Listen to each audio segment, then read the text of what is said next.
વડોદરા શહેરના ઉદ્યોગપતિની દીકરી જિગીશા બન્યા સાધ્વી જીનદ્રષ્ટિ શ્રીજી મહારાજ જૈન અગ્રણીના જણાવ્યા અનુસાર શાસ્ત્ર ટાંકી જણાવ્યું હતું કે જૈન ધર્મ મુજબ મોક્ષ ત્યારે જ મળે જ્યારે દીક્ષા લઈ સંયમ જીવન અંગીકાર કરે.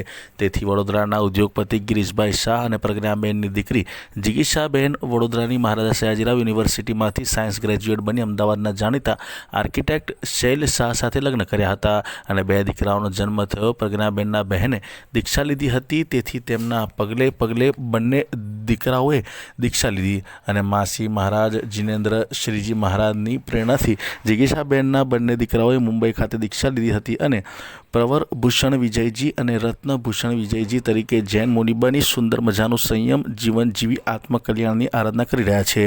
ત્યારે વધુમાં મુમુક્ષુ દીક્ષાર્થી જિગીશાબેનના પિતા ગિરીશભાઈ શાહે જણાવ્યું હતું કે તેઓના પરિવારમાંથી 2 દીકરાઓ પછી માતા જિગીશાએ પણ સંસાર અસાર છે જાણીને અમદાવાદના બોપલ ખાતે પાવાપુરી ઉપધાન મંડપમાં શુભ મુહૂર્તમાં જૈનોના દિગ્ગજ ગચ્છાધિપતિ આચાર્ય યુગભૂષણ સુરી મહારાજ પંડિત મહારાજની નિશ્રામાં ભાગવતી પ્રવજ્યા ગ્રહણ કરી ઓઝો લઈને મંડપમાં નાચી ઉઠ્યા હતા.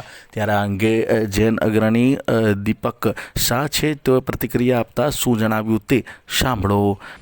અમદાવાદના બોપોલ ખાતે આ પાવાપુરી ઉપધાન મંડપની અંદર તમે જોઈ શકો છો સરસ મજાનો દીક્ષાનો પ્રસંગ. ભાગવતી પ્રવજ્યા વડોદરા શહેરની એક સાયન્સ ગ્રેજ્યુએટ એવી દીકરી જિગીશાબેન શાહ, એમની ભાગવતી પ્રવજ્યા એટલે કે દીક્ષા મહોત્સવ પરમ પૂજ્ય આચાર્ય ગચ્છાધિપતિ યુગભૂષણ સુરીશ્વરજી મહારાજા પંડિત મહારાજાની નિશ્રામાં ખૂબ ધૂમધામથી ઉજવાયો. વડોદરાની અંદરથી પણ સેંકડોની સંખ્યામાં ભાવિકો બસો અને ખાનગી વાહનો દ્વારા અમદાવાદ અહીંયા આવ્યા છે.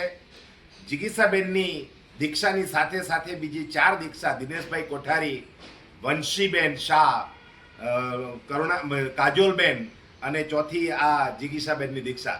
જિગીશાબેનને આજે સંસારી નામ ત્યજીને પરમ પૂજ્ય ગચ્છાધિપતિ આચાર્ય યુગભૂષણ સુરીશ્વરજી મહારાજાએ એક નવું નામ આપ્યું, જીન દ્રષ્ટિ શ્રીજી મહારાજ સાહેબ.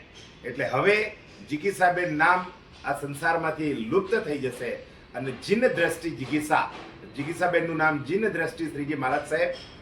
જિગીશાબેન એમના 2 પુત્રો એમને પણ અગાઉ દીક્ષા લીધી હતી અને એવો પણ સંયમ જીવનમાં ખૂબ આગળ વધી રહ્યા છે અને હવે એમની માતાએ પણ આજે ભગવતી પ્રવજ્યા ગ્રહણ કરી છે.